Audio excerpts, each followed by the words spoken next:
Moving to Poland without a job, you're crazy, they said. You're going to starve, you're going to be running back to England with the tail between the legs. Here's what we did to prove them wrong. I'm the Brit. I'm the wife. We haven't got our We haven't got our mugs. mugs today, no, we're in a different But location. as always, we're talking about our Polish Our life. Polish life. And we moved to Poland 10 months ago and we didn't have a job.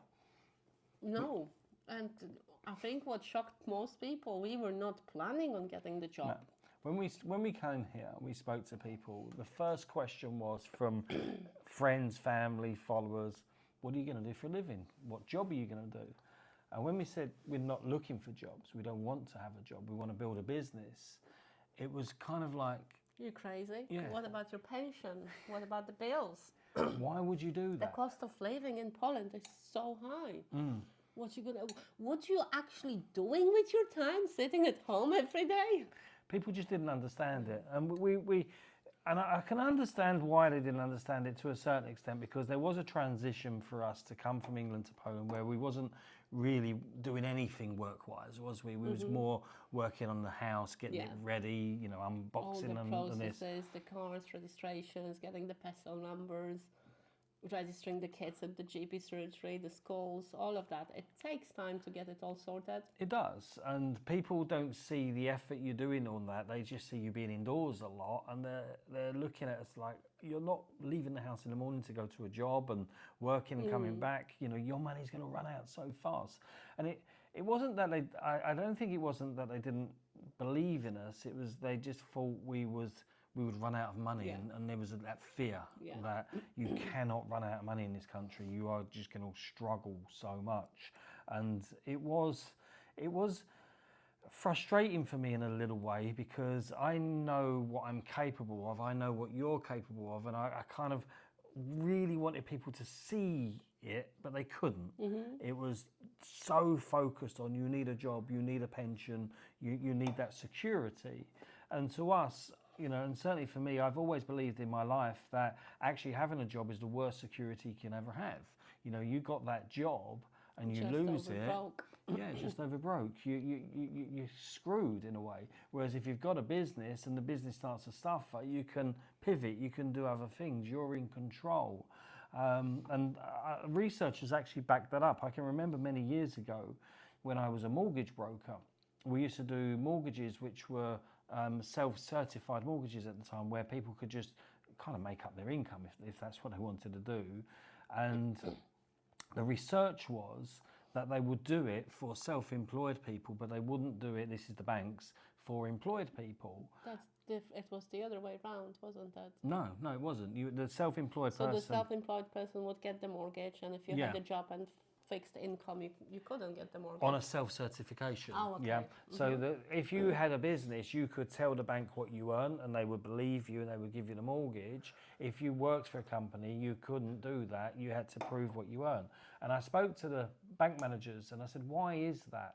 And they said, people who are self-employed business owners, they're very flexible. If their business suffers, they go out and find work. They make sure they've got the money coming in. They're creative. They're creative people. So we don't worry about them so much, because we know the stats say they will pay the mortgage. They will find a way.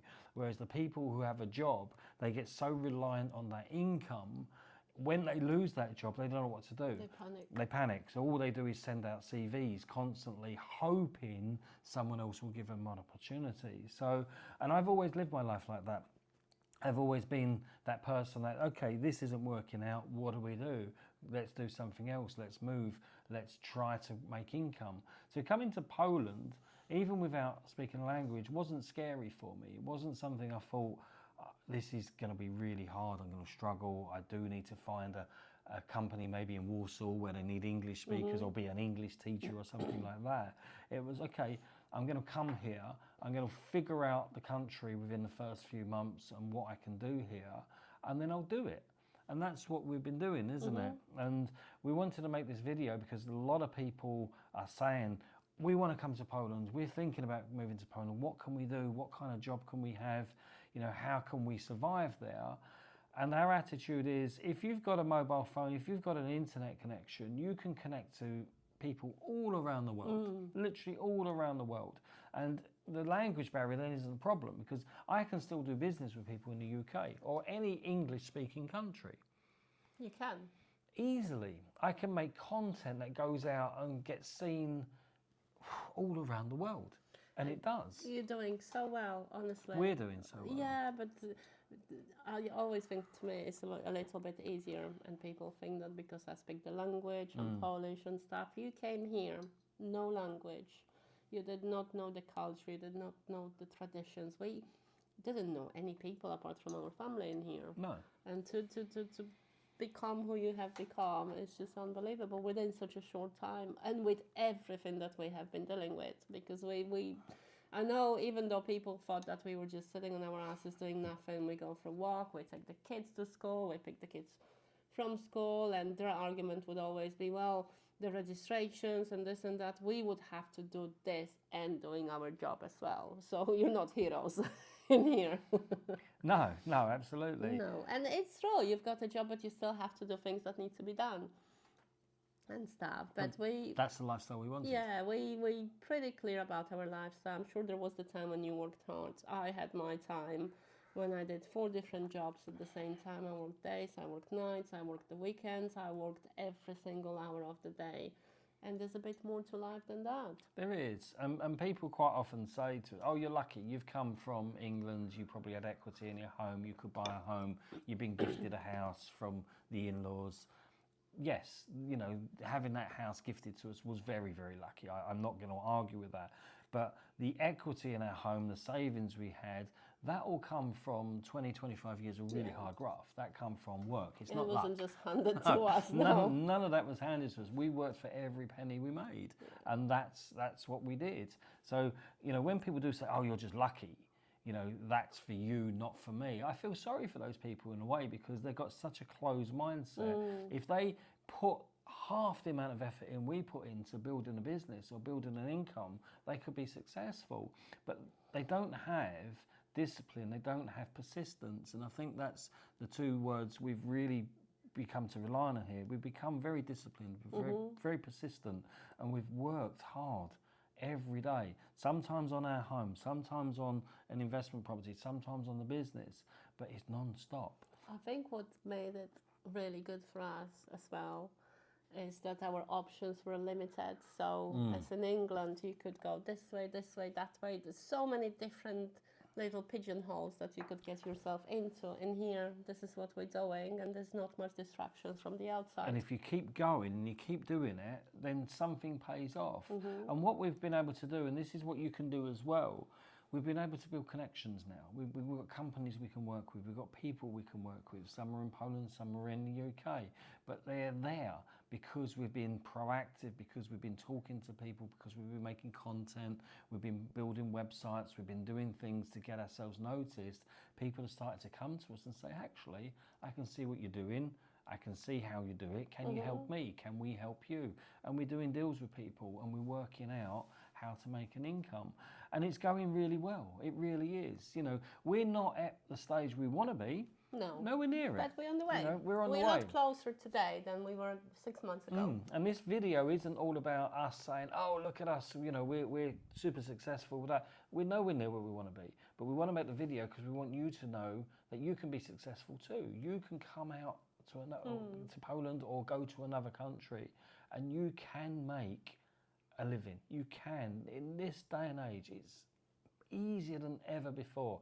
I can only imagine how difficult it must have been for people moving abroad without internet, without mobile phones, without all of this technology to make an income. And many of them did. And many of them it's did. all in here.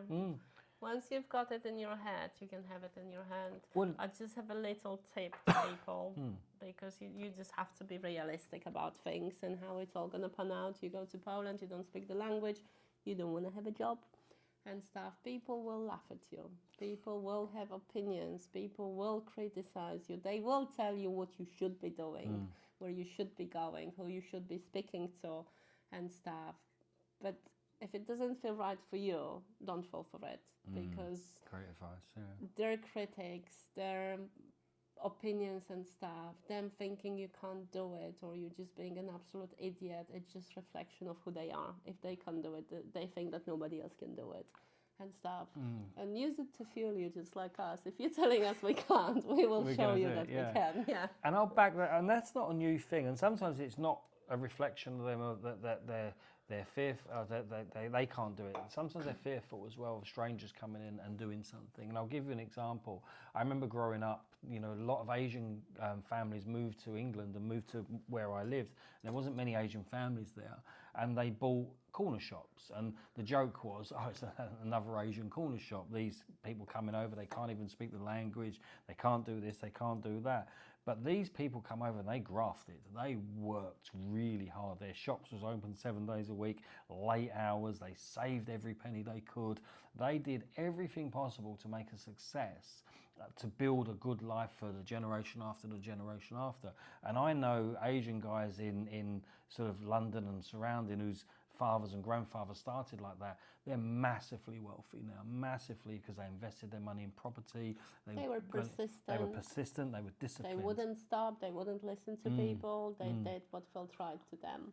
And everyone laughed at them. Yeah. Everyone said they couldn't do it. Everyone, you know, the thought of an Indian coming over without speaking the language to build a business, people were just like, you just you couldn't understand it. And it's the same with us in the way. I get that a lot on social media. How are you going to do this? You don't even speak the language. You don't know this. You don't know that. You don't understand Poland. You don't understand the bureaucracy. I don't care about any of that. I really don't. I'm going to do what I want to do. She's going to do what she wants to do. We'll be disciplined. We'll be persistent. We'll keep doing. We'll build these connections, and we'll make a fantastic life and business here. And it can be done. You can do it.